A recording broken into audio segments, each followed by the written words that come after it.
जय हिंद, वंदे मातरम। साथियों, हमारी ये क्लास हिंदी की है, बीपीएससी टीआरई 4.0, जिसमें हिंदी का एक महत्वपूर्ण रोल है।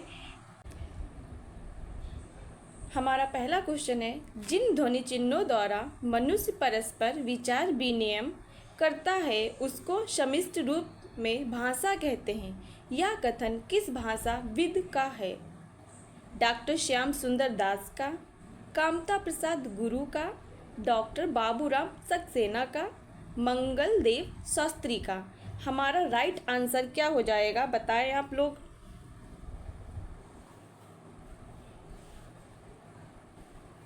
क्या हो जाएगा? Option C, doctor Baburam Saxena. आगे बढ़ते हैं। मैं के स्थान हम का प्रयोग किस बोली में करते हैं? मैं के स्थान हम का प्रयोग किस बोली में करते हैं? खड़ी बोली, बुंदेली, ब्रजभाषा, अवधी। हमारा आंसर क्या हो जाएगा? खड़ी बोली, अवधी, ब्रजभाषा या बुंदेली। आंसर क्या होगा? अवधी। आंसर क्या होगा साथियों? अवधी। नेक्स्ट क्वेश्चन पे चलते हैं। क्वेश्चन नंबर 3, भारत की प्रथम देश भाषा किसे कहते हैं? संस्कृत, पाली, प्राकृत, अपभ्रंश। इसका राइट आंसर क्या होगा? पाली। क्या होगा? पाली। नेक्स्ट क्वेश्चन, हिंदी में वर्णों की संख्या कितनी है? हिंदी में वर्णों की संख्या कितनी है? 33, 36, 41 या 52। राइट आंसर क्या होगा? देखिए साथियों, हिंदी में जो हमारी हिंदी में वर्णमाला होते हैं वो कितने होते हैं? 52, जिसमें व्यंजन होते हैं 33 और स्वर कितने होते हैं? 11। वैसे मूल स्वर की बात करते हैं तो मूल स्वर हमारे 13 हो जाते हैं और इसी में हमारे संयुक्त वर्ण भी आ जाते हैं। फिलहाल हमारा राइट आंसर क्या हो जाएगा? 52। नेक्स्ट क्वेश्चन की ओर चलते हैं। हिंदी में स्वर वर्णों की संख्या क्या है? मैंने अभी आपको बताया है स्वर कितने होते हैं? कितने होते हैं? 11। और मूल स्वर कितने होते हैं? 13। फिलहाल हमारा आंसर जो हो जाएगा वो 11 होगा। नेक्स्ट क्वेश्चन, मराठी भाषा की लिपि है, जो मराठी है उसकी लिपि क्या है? कैथी, देवनागरी, गुरुमुखी या फारसी। गुरुमुखी भाषा लिपि वो किसकी है? आपको पता है तो कमेंट बॉक्स में ज़रूर बताएं। हमारा आंसर जो है इसका क्या हो जाएगा? देवनागरी। क्या हो जाएगा आंसर? देवनागरी। देवनागरी और किसी भाषा की भी लिपि है वो भी कमेंट बॉक्स में ज़रूर बताएं। नेक्स्ट क्वेश्चन की ओर बढ़ते हैं। पूर्वी हिंदी का विकास किससे माना जाता है? देखिए साथियों, अपभ्रंश जो है उससे कई भाषाएं निकलती हैं। उससे हमारी एक शोर श्रेणी हो जाती है। शोर श्रेणी में राजस्थानी भाषा आ जाती है, पश्चिमी भाषा आ जाती है और पहाड़ी भाषा आ जाती है। फिलहाल हमारा इसका जो आंसर है वो हो जाएगा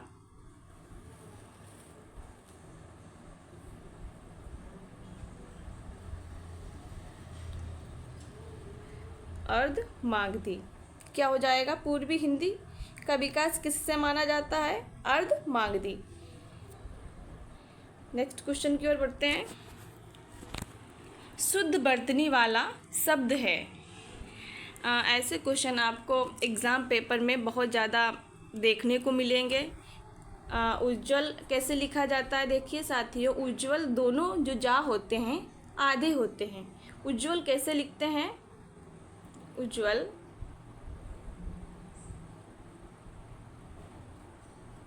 ऐसे लिखा जाता है।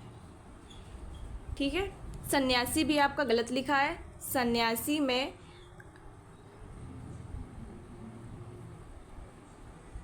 सन्यासी ऐसे लिखा जाएगा। ठीक है, फिलहाल आप समझ गए होंगे, ये गलत लिखा गया है। इसका हमारा जो शुद्ध वर्तनी वाला आंसर है वो क्या हो जाएगा?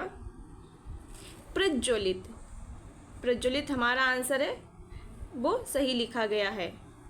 ठीक है, नेक्स्ट बढ़ते हैं। निम्न विकल्पों में अशुद्ध वर्तनी वाला शब्द है। ऊपर वाला क्वेश्चन देखिए पूछा गया था, इसमें शुद्ध पूछा गया था और इसमें अशुद्ध पूछा गया है। ऐसे क्वेश्चन एग्ज़ाम हॉल में बहुत ही आपको देखने को मिलेंगे। आप तैयारी करके जाइएगा ताकि आपका कोई भी क्वेश्चन आए तो ऐसे क्वेश्चन अगर आए तो छूटे ना। आधीन, आशीर्वाद, श्रृंगार, अनुग्रहित, इसमें पूछा गया है कि जो अशुद्ध है वो कौन सा है। देखिए, आशीर्वाद तो सही है, श्रृंगार भी सही है और अनुग्रहित भी सही है। तो हमारा इसका अशुद्ध वर्तनी का कौन सा आंसर होगा? हमारा आंसर हो जाएगा आधीन। नेक्स्ट बढ़ते हैं।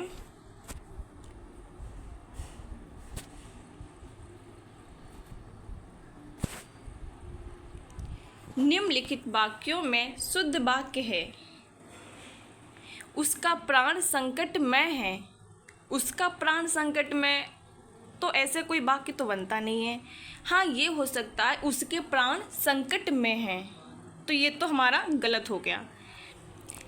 दही बड़ी अच्छी जमी है। दही बड़ी तो होता नहीं है, दही बड़ा होता है। नेक्स्ट बढ़ते हैं।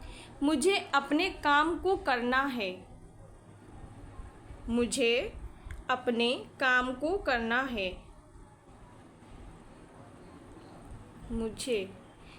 वहाँ मुझे एक महापुरुष मिले थे।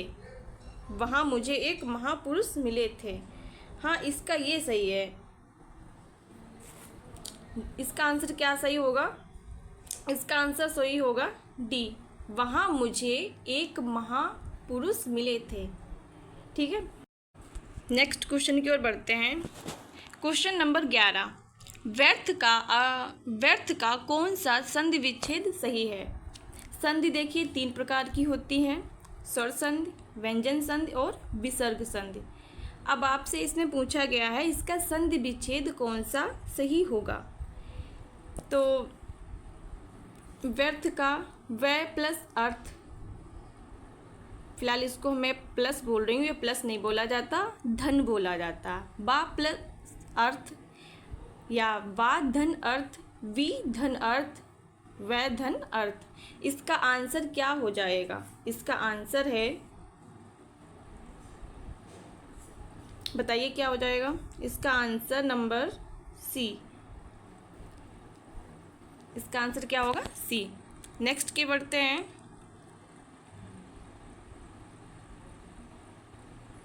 मनोरथ शब्द में संधि है। मनोरथ शब्द में कौन सी संधि हो जाएगी? गुण संधि, अयादि संधि, व्यंजन संधि या फिर विसर्ग संधि? मनोरथ में कौन सी संधि हो जाएगी साथियों, बताएं आप। इसका आंसर क्या हो जाएगा? विसर्ग संधि। क्या हो जाएगा? विसर्ग संधि। बस थोड़े से क्वेश्चन बचे हैं, हम थोड़े से क्वेश्चन और कर लेते हैं, फिर इस क्लास को हम बंद करते हैं। 12 तक हो गया था। अब क्वेश्चन नंबर हमारा आएगा 13। सच्चित का सही संधि विच्छेद होगा। क्वेश्चन नंबर 13 क्या कह रहा है? सच्चित का सही संधि विच्छेद होगा। सत धन चित, सच धन चित, सच धनता, सम धन चित। सचित का सही संधि विच्छेद क्या होगा? कमेंट में बताएं क्या होगा? सत धन चित। क्या आंसर होगा साथियों? सत धन चित। नेक्स्ट क्वेश्चन की ओर बढ़ते हैं। स्वर संधि के कितने भेद हैं? ये क्वेश्चन बहुत ही इजी दिया गया है। स्वर संधि के भेद आप सभी को पता होते हैं, कितने हैं? देखिए 6 तो होगा नहीं, तो ये तो हमारा क्रॉस हो गया। 4 भी हमारा आएगा नहीं, ये भी हमारा क्रॉस हो गया। 3 भी आएगा नहीं, तो बचा क्या? क्या बचा? 5। आंसर क्या आएगा इसका? 5। पता होगा आप सभी को क्या क्या होते हैं। दीर्घ संधि, गुण संधि, वृद्धि संधि, यण संधि और अयाध्य संधि। हो गए 5। नेक्स्ट बढ़ते हैं। किस शब्द का निर्माण निरुपसर्ग से हुआ है? अब आपसे पूछा गया है कि जो उपसर्ग है, निरुपसर्ग है, वो किस शब्द से उसका मतलब बना हुआ है, किससे इसका निर्माण हुआ है। निर वाले शब्द हम देखेंगे कि किसमें निर आ रहा है। फिलहाल आपको मैं एक बात बता देती हूँ, जो उपसर्ग होते हैं वो शुरुआत में लगे होते हैं और जो प्रत्यय होते हैं वो बाकी के वो शब्द के पीछे लगे होते हैं। ठीक है, अगर आप लोग कन्फ्यूजन में रहते हैं तो ऊ पहले याद रखिए। ऊ हमारा वर्णमाला में ऊ पहले आता है, तो ऊ से हम याद रखेंगे कि उपसर्ग पहले लगेगा, और पा हमारा बाद में आता है, तो पा से हम याद रखेंगे प्रत्यय हमारे बाद में लगते हैं। ठीक है, तो निदर्शन, निरोध, निरूपण या निर्भय, क्या इसका आंसर हो जाएगा? बताइए क्या आंसर हो जाएगा। देखिए, निदर्शन, निदर्शन, निर की तो आवाज आई नहीं। निरोध, निरोध, निर आया नहीं। निरूपण, निरूपण में भी निर नहीं आया। लेकिन हाँ, निर्भय, निर्भय, आप खुद एक बार बोल के देखिए निर्भय में निर आ रहा है या नहीं। ठीक है, तो हमारा आंसर क्या हो जाएगा? इसका आंसर हमारा हो जाएगा निर्भय। ठीक है, देखिए साथियों, ये क्लास आपको अच्छी अगर लग रही है तो प्लीज़ मेरे ये क्लास को लाइक ज़रूर कर दें। मैं ये नहीं बोल रही हूँ मेरा चैनल सब्सक्राइब करें या मेरी क्लास को लाइक करें। अगर आपको ये क्लास पसंद आ रही है तभी आप लाइक करें। ठीक है, अगर आपको नहीं पसंद आ रही तो कोई बात नहीं है, तो मुझे ये कमेंट में ज़रूर बताएं कि मैं इसमें क्या मिस्टेक कर रही हूँ। ठीक है, नेक्स्ट क्वेश्चन हमारा है, कौन सा तद्भव तत्सम युग्म अशुद्ध है? पहला हमारा है सुई, सूची, खीर, क्षीर, भात, भक्त, प्रीतम, प्रिय। तो इसमें अशुद्ध पूछा गया है, अशुद्ध हमारा क्या हो जाएगा? देखिए, सुई से सूची तो होता ही है, खीर से क्षीर भी होता है, भात से भक्त भी आ जाएगा, लेकिन जो प्रीतम से है, प्रीतम से वो प्रिय होगा कि नहीं होगा? एक बार सोच के बताइए क्या होगा इसका आंसर।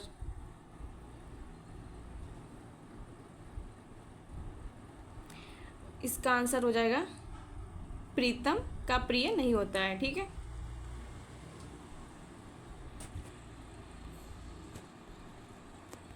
नेक्स्ट, वे शब्द जिसकी उत्पत्ति का पता नहीं चलता उसे क्या कहते हैं?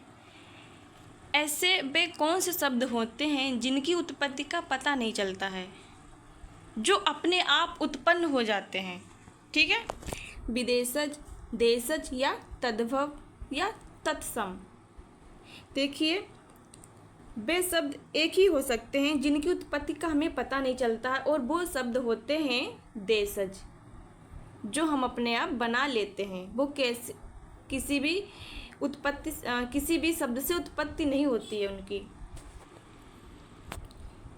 नेक्स्ट बढ़ते हैं, लिफाफा किस शब्द का, लिफाफा किस भाषा का शब्द है? जो लिफाफा होता है वो किस भाषा का होता है? अरबी का, फारसी का, जापानी का या पुर्तगाली का? देखिए, लिफाफा है, ये हमारा आंसर हो जाएगा। लिफाफा अरबी का होता है। ठीक है, नेक्स्ट बढ़ते हैं, रचना के आधार पर शब्द कितने प्रकार के होते हैं? रचना के आधार पर शब्द कितने प्रकार के होते हैं? 4, 5, 3 या 2? देखिए, 4 तो हमारा आंसर आएगा नहीं, 5 भी आएगा नहीं, 2 भी आएगा नहीं, तो बचा क्या? क्या बचा बताइए, बचा क्या? 3। रचना के आधार पर कितने शब्द, कितने प्रकार होते हैं शब्द के? 3। ठीक है, नेक्स्ट बढ़ते हैं, सिंधुजा किसका पर्यायवाची शब्द है? सिंधुजा जो पर्यायवाची शब्द है वो किसका है? समुद्र का, लक्ष्मी का, मछली का या कमल का? तो इसका आंसर क्या होगा? सिंधुजा जो होता है पर्यायवाची लक्ष्मी का होता है। ठीक है फ्रेंड्स, ये क्लास आपको अच्छी लगी है तो प्लीज़ लाइक कमेंट शेयर ज़रूर कर दें। अगर नहीं अच्छी लगी है तो मुझे कमेंट में बताएं मेरी क्या मिस्टेक है। ठीक है, ताकि मैं आने वाले क्लास में आपको और बेहतर क्लास दे सकूं।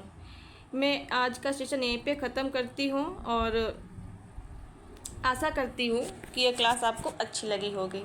Thank you so much.